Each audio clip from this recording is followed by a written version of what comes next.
नमस्कार दोस्तों, अरबी Gangotri IAS study YouTube channel में आपका स्वागत है। उपराष्ट्रपति जगदीप धनखड़ का उच्चतम न्यायालय के खिलाफ विवादित बयान से उत्पन्न विवाद के कारण 2025 की आगामी परीक्षाओं के लिए उच्चतम न्यायालय और संसद से प्रश्न बनने की संभावना बढ़ जाती है। तो आइए जानते हैं। संसद और न्यायपालिका के बीच टकराव भारतीय लोकतंत्र में एक संवैधानिक बहस का विषय रहा है। ये टकराव मुख्यतः संविधान की सर्वोच्चता, संविधान संशोधन की सीमा और न्यायिक समीक्षा के अधिकार को लेकर होता है।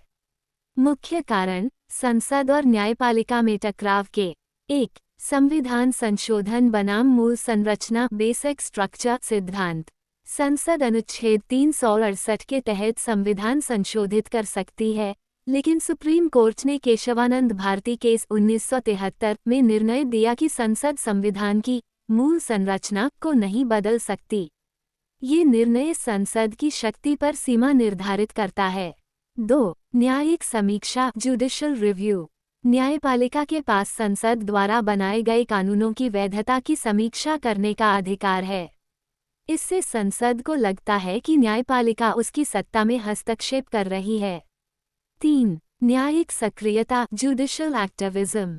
कभी कभी न्यायपालिका जनहित याचिकाओं के जरिए कार्यपालिका और संसद के कामों में दखल देती है, जिससे टकराव की स्थिति बनती है। 4. न्यायाधीशों की नियुक्ति। राष्ट्रीय न्यायिक नियुक्ति आयोग (NJAC) को सुप्रीम कोर्ट ने असंवैधानिक घोषित कर दिया था 2015, जबकि यह संसद द्वारा पारित और राज्यसभा विधानसभाओं द्वारा अनुमोदित था। कुछ प्रमुख घटनाएं। केशवानंद भारती बनाम केरल राज्य 1973 संसद की संशोधन शक्ति सीमित की गई, मूल संरचना सिद्धांत की स्थापना। मिनवा मिल्स केस 1980 संसद द्वारा न्यायिक समीक्षा को हटाने का प्रयास असंवैधानिक घोषित किया गया। NJAC केस 2015 सुप्रीम कोर्ट ने जजों की नियुक्ति के लिए संसद द्वारा बनाया गया कानून रद्द कर दिया।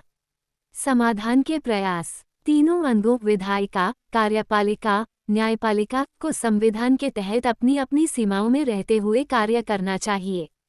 संवाद और पारदर्शिता बढ़ाई जानी चाहिए। संविधान के संघीय संतुलन को बनाए रखने हेतु परस्पर सम्मान जरूरी है। अनुच्छेद के साथ विस्तृत विश्लेषण के लिए अगला वीडियो देखें। धन्यवाद।